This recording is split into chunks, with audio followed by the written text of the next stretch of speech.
Test the claim. Moses, he will be a prophet king. And this is post David and Solomon.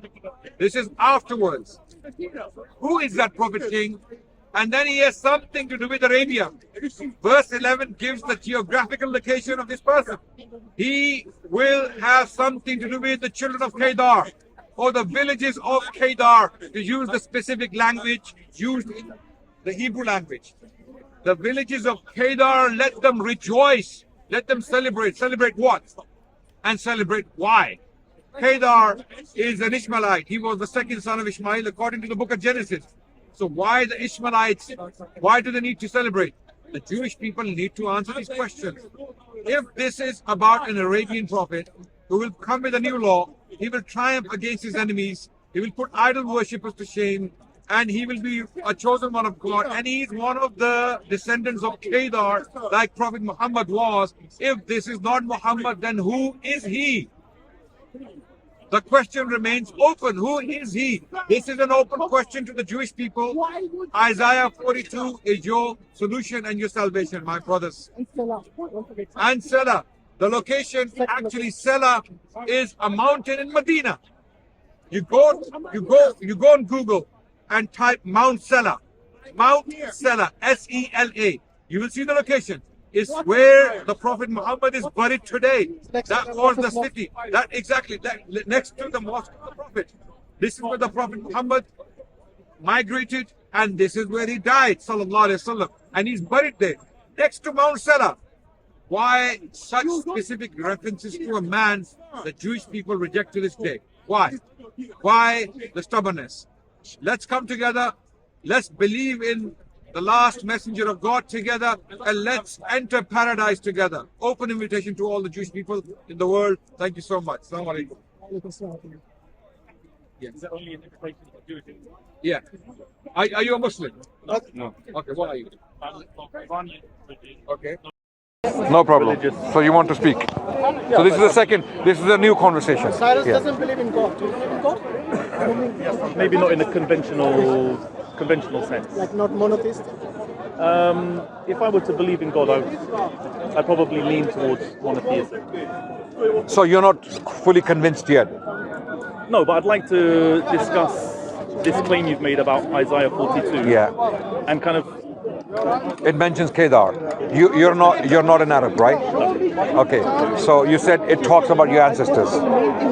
No, I think that it's a prophecy about Cyrus the Great. It's not. So we can compare notes. Because Cyrus the Great was not a prophet. Where in the passage does it mention a prophet? It mentions the messenger of God near the end. Yeah, go ahead. Cyrus the Great was a great king, no doubt. Okay. In fact, we have some weak reports. Prophet Muhammad is claimed to have said that Dhul-Qarnayn, he built the city of Marv. Right.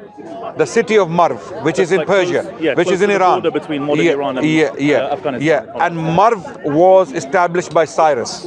Right. We know historically. You're saying the Prophet of Islam spoke about that specifically? No, he didn't mention location. Cyrus specifically. But that location specifically. People claim that Cyrus was Dhul-Qarnayn.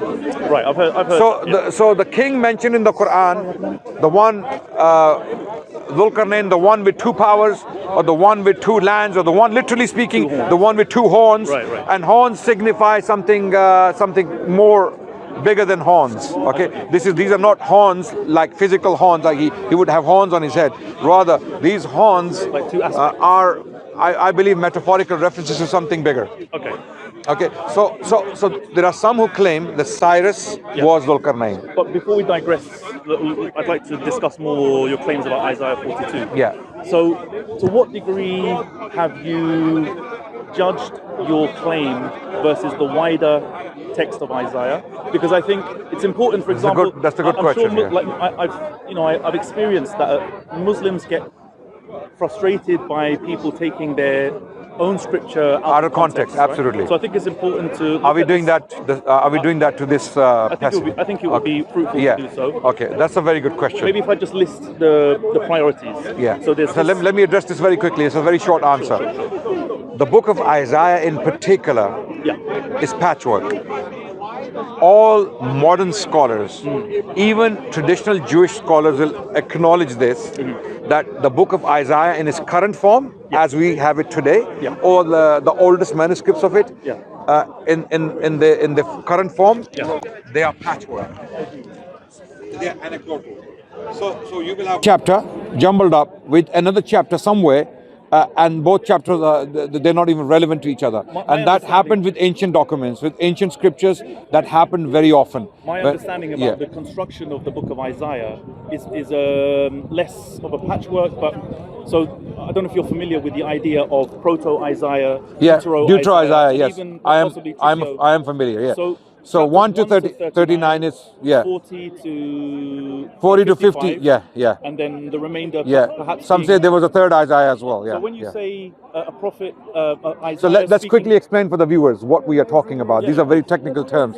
So what the brother here is saying, that Isaiah, according to modern scholarship, is basically a combination of fragments, or let's say, how can I put it? like perhaps even a common school of thought, Yeah. writing at different times, Yeah. but then collated Exactly. as if to appear to have Yeah. been written by by single one prophet. author, or it's a uniform text, which Yeah. it is not.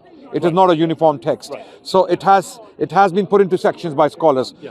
First Isaiah is from chapter 1 to 39, Yes. and 39 to 55, if I remember correctly, is Deutero-Isaiah, which means the second Isaiah, Correct. and then the remaining part is basically, some scholars say, is the third Isaiah. But when you were So- speaking to Yeah, the yeah. Jewish gentleman, Yeah. you were saying a prophet speaking in 800 BC, Yeah. you're referring to Isaiah. Yeah, yeah. But if it's been written at different times, according to the linguistic analysis, Yeah, yeah. what era would you put Isaiah 42? I believe it's early.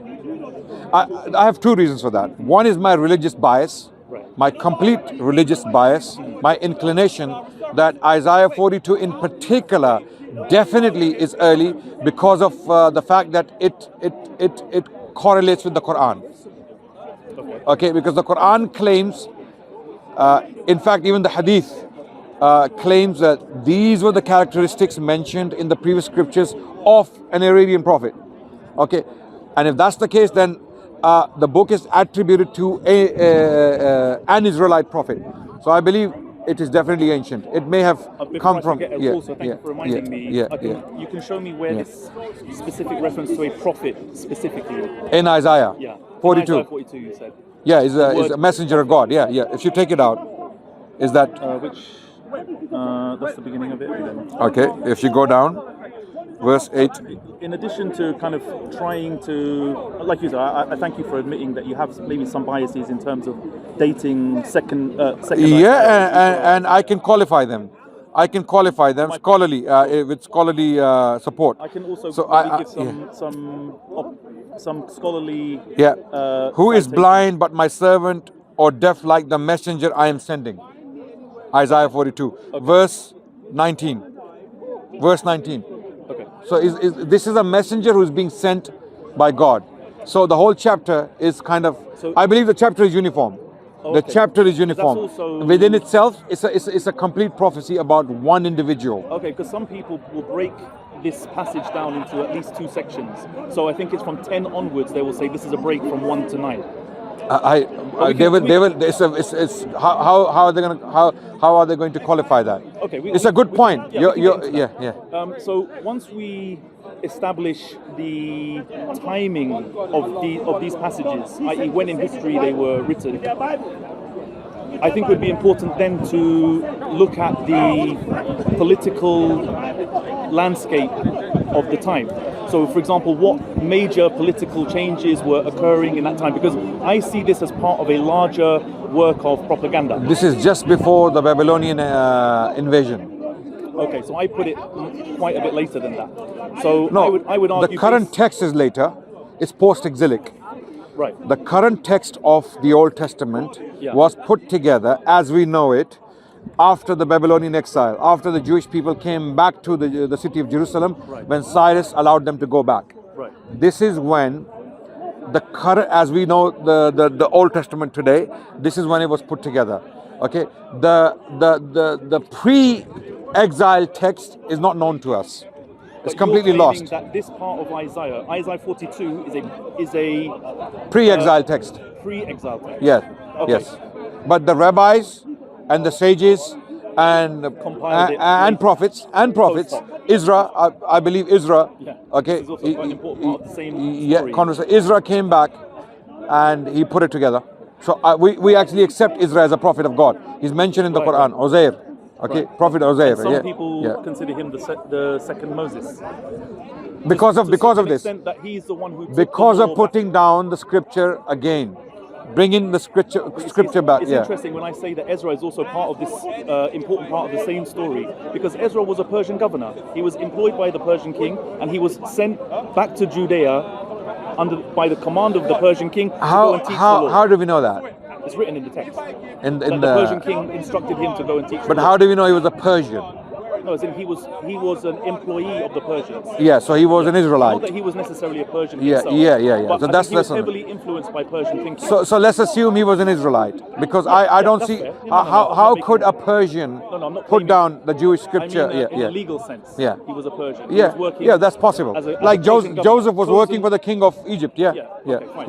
yeah. So, if I was to convince you, for example, that this part of the book of Isaiah was written with knowledge as in contemporary to Cyrus, not 800. You're BC, saying it reflects the circumstances of the time. literally what was happening It's influenced. on the ground at that time. So what we find in Isaiah 42 or the book of Isaiah in general? Deutero Isaiah specifically. I agree with you, Okay. 100%. This is why scholars have those views. But Isaiah 42 specifically, you will have to argue very hard. You will have to work very hard So, to prove that. for example, I'll have to demonstrate a connection between Cyrus and Kedar. Okay, Would that satisfy you? okay, Okay. no problem. On another. If anything, that might prove my point, make my point even stronger. Okay. We'll see. So we'll look into the strengths of my argument. Okay. Before I go into that, Yeah. I would say, did the Prophet of Islam ever refer to Kedar specifically?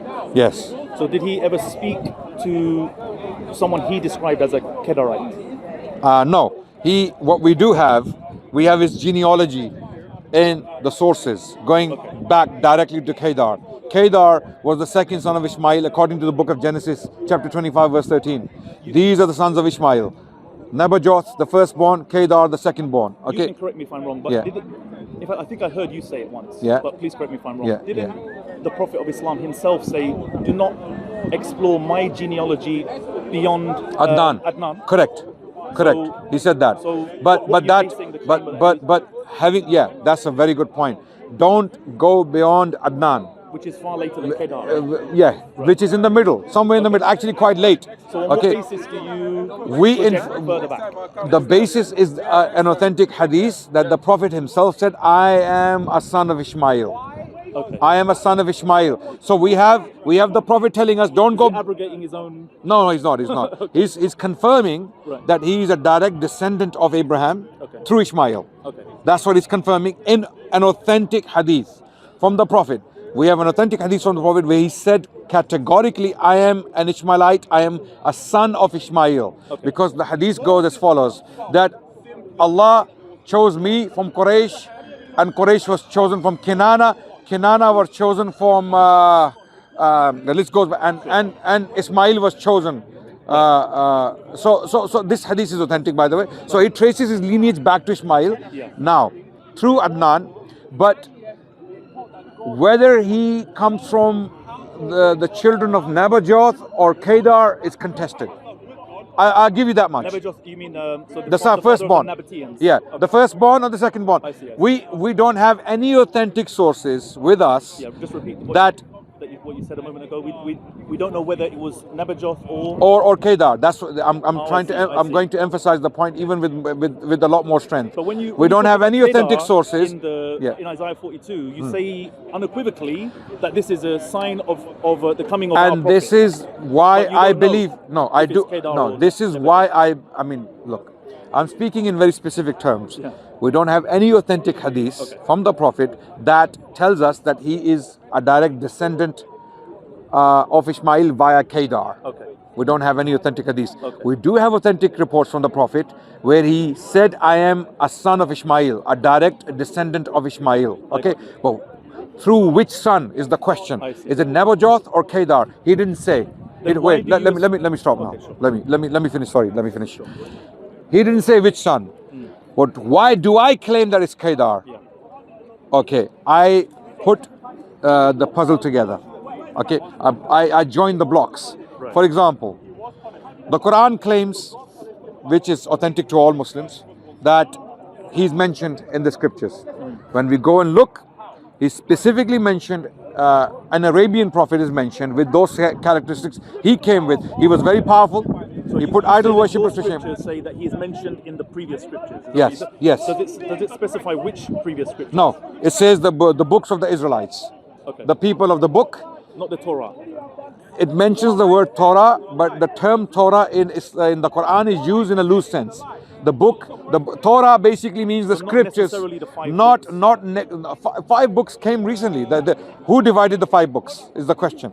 Moses didn't give let me Moses correct did that. not give these names to these 5 books. So not necessarily in the word, not necessarily in the scripture This is given the- by Moses. No, not necessarily. Not necessarily, No, it is there. Okay. Necessarily, that's true. Okay. But not necessarily confined to those exclusively to the scripture of Moses. Okay.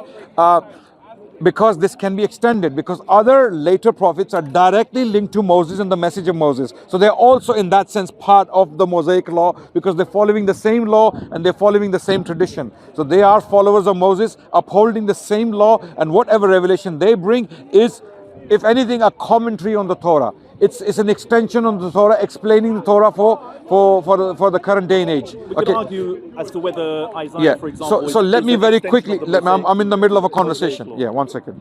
Okay. Confirm something. Sorry. History. Yes. No, Yes.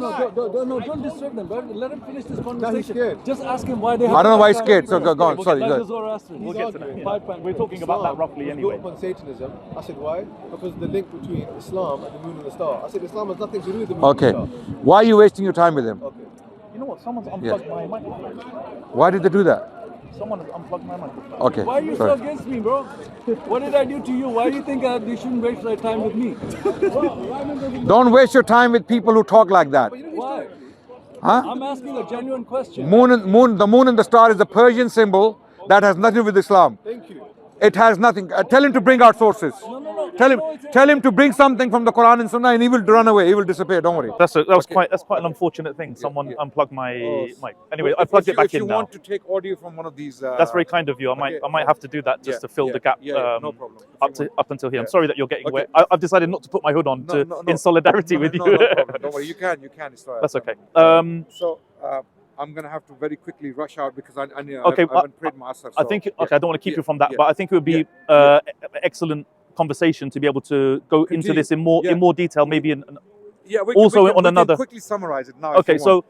So I'm saying that the fact that the Quran refers to the Jewish scriptures, yeah. okay, as a whole, even if we were to specifically confine ourselves to, let's say, the 5 books, because the Quran doesn't acknowledge the number 5. Right. Moses never gave number 5. Moses never gave those names to those books. Yeah. Moses gave a law. But you And- attributed and the we later. we can show with solid evidence that a lot of that law was actually borrowed from the Hammurabi, the Code of Hammurabi. Yeah, Okay, so that's not the Mosaic law entirely. But you said- we don't believe the Israelite law as it's found in Pentateuch and the 5 books today is all from Moses. We don't believe that. Right. Okay. Where- We because believe it's some been parts of it mixed refer mixed to with him. local codes, Refer to local his death. laws. Yeah.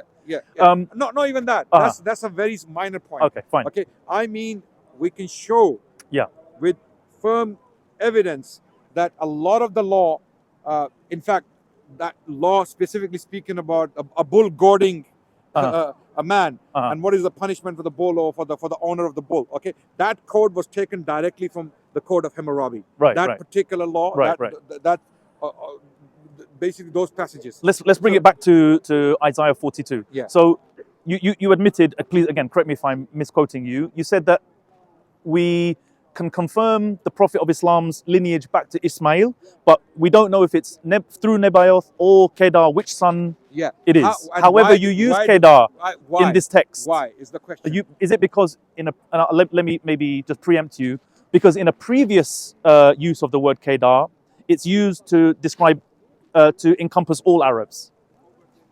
Not necessarily. Okay. Not necessarily. I'll explain very quickly. Why do I use Kedar? What basis do I have for that? The basis I have is, again, a hadith which doesn't mention Kedar, but it is a companion of the Prophet, Abdullah bin Amr bin As. He was asked by people, where do we find the description of the Prophet of Islam in the Jewish scriptures? And he reads characteristics. He states that such and such and such a characteristic is mentioned in the Jew. And when we match them with Isaiah 42, some of them meet word by word. Right. They match word by word. So now I am basically making this extension that he was told either by the Prophet or one of the Jewish rabbis in Medina who accepted Islam that these are the passages that refer, and he accepted it. Potentially this topic was discussed in front of the Prophet. He accepted it because he didn't have the authority to put something forward from his own mind. Right. And if that's the case, then it's directly linked to Isaiah 42, and that means Kedar is the person being referred to here. So even Prophet indirectly or his companions indirectly confirm the validity of Kedar as one of the ancestors of the Prophet. We're going to have to rush because no problem. Please, it was my pleasure. Let's continue pick it up, please. Yes, I hope so. We'll continue from here. Thank you. But look into these things I mentioned. Okay. Maybe as you're walking off, there are clear connections between the Persian arrival in Babylon and the Kedarites. I wouldn't be surprised, but what those connections signify and how far we can. I view Isaiah, in particular, second Isaiah, as a work of propaganda, because the Kedarites became an integral part of the western frontier of the Persian Empire. Give it to you. It may be true. It may be even a simple Wikipedia search will tell you that the Kedarites. The Kedarites reached the peak of their civilization. Now I'm ready. The Kedarites reached the peak of their civilization under Persian auspices. This is in Stephen F. Graff, the Roman frontier from Nabatea to the Saracens. He writes this. He says the Kedarites owned the apex, the peak of their civilization, to their relationship with the Persians. I am completely willing to accept all of this. I have no problem with this. But how this relates to the prophecy in Isaiah 42 and wider circumstances of Kedarites under the rule of Cyrus or under the rule of Persians or Achaemenids, let's say in general. Okay, this is a very interesting question we can discuss. Okay, I'd love to have the opportunity to do that. But the reason why I insist that this prophecy for Isaiah 42 stands out in the entire book of Isaiah, and it uses some specific references to an individual. I think you should wrap it up. Is it waterproof? It's an expensive device. It's a smartphone. I think it may have some. It may have some. You need to I will. Yeah, but we will continue with this conversation. Please allow me to and go in as much detail. Before you leave, if you can find this book, Christopher North's commentary on Isaiah, Deutero-Isaiah in particular. Okay. Read it. Look into it. I'm familiar with a number of scholars, Christopher experts North in this. was one of the top experts on Deutero-Isaiah in particular. Right. And he published for Oxford University. Okay. So his book is called Suffering Servant in Deutero-Isaiah. Okay. That's dealing specifically with the Christian claims, Isaiah 53. And also a commentary on Deutero-Isaiah. He's done 2 books on this. Okay. Look into both. Okay. He actually mentions that Isaiah 42, the term he will bring judgment on to earth, it refers to Islamic deen, the Arab deen. He actually says it. You know where the word deen comes from, right? Yeah, I wouldn't know. We'll talk about that as well. Let's talk about it. All right. Take care.